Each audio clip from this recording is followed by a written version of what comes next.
Bed করার লাগে গোবর তুললাম, আর গোবর তারা আশ্রয় মাশ্রয় চিত্রায় কি করতেছে।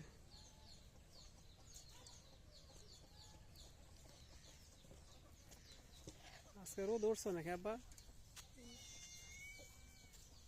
আর আয় না গেলে এমনি ভাই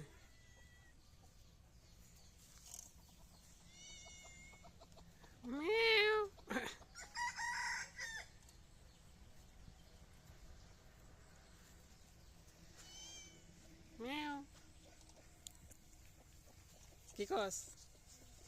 হ্যাঁ, এই চোখটার মধ্যে অসুখ দেখা যায়। বাচ্চি না, বাচ্চার কিন্তু খেয়াল রাখবা, খুব সাবধানে খেয়াল রাখা লাগবে।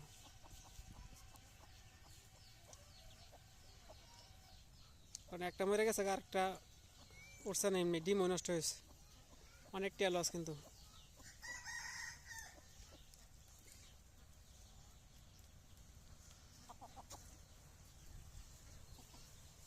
এই উঠে আছে, হ্যাঁ মারা তুই উঠে আসছে।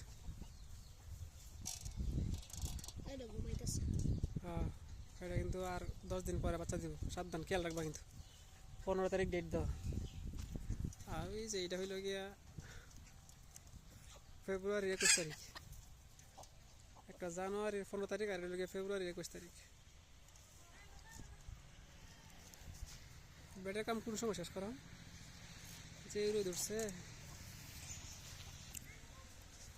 এটার মধ্যে মোট বেড হইব 13টা, তার মধ্যে 6টা হয়েছে কেবল।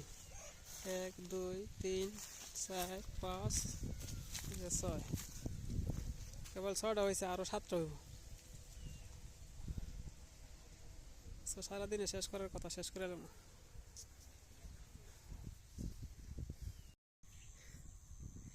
হাঁস আর মুরগি একসাথে খায়, কেউ কাউরে মারে না, টুকরায় না। বিকালবেলা হইলেই সবাই খেতে চলে আসে। আমার দেখে এখন আস্তে আস্তে চলে যাইতেছে, ধীরে ধীরে যাইতেছে। আর 2টা গেছে কারোর সামনে, ওই যে এই যে এখন সিলাই সব আছে, এখন দৌড়বো সবাই।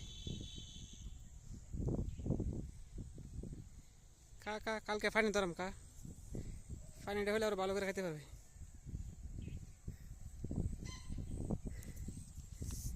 জ্বালার অবস্থা মোটামুটি ভালোই এখন।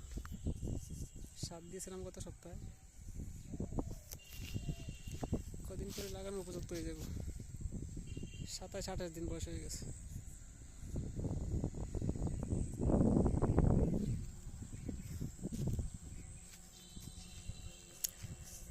আমার এগুলা গাবি খাইতেছে, এই যে গাবি বাতাস খাইতেছে না, আমার দেখতেছে, আমার দিকে তাকায় রয়েছে না, বাতাস খাইতেছে।